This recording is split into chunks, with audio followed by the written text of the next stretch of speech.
When the first fleet sailed into Sydney in 1788, they quickly realised the new colony would not last long without fertile land and fresh water. They found it in Parramatta, and the history from those early days is still there.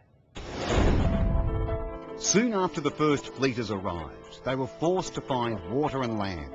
And after travelling up Port Jackson, they did, at what is now Parramatta Park.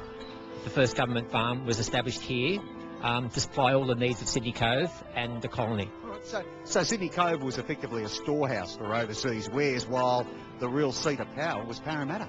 That's correct. This became the focal point for the whole colony of New South Wales. Beneath Old Government House, more than 200 years old itself, are the brick footings of convict-built storage from around 1793, the Englishmen leaving behind the ironbark stump, too tough to be removed.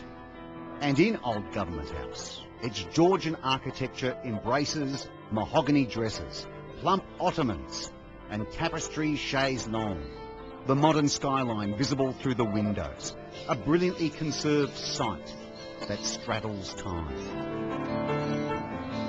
One of Australia's oldest buildings still stands here, the Dairy Cottage. Built in the late 1790s by ex-convict George Salter. The sunken dairy was pivotal in establishing milk and dairy products for the early colonists, and again, without these products, the colony would have failed. The colonial clay bottles remain near the diggings of a well. The park's gatehouses, 6 in all, protected the colony's collateral, the most important being the Gatehouse of George Street. Everything that came from the government farm travelled along George Street, then via Parramatta River to Sydney Cove. Today, they have new life. Oh, James, before you pour, please tell us something about your abode.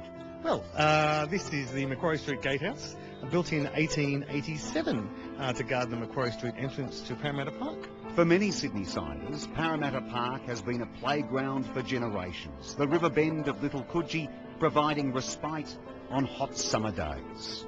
But Parramatta Park has provided more than just a spot for a refreshing dip or a gentle stroll.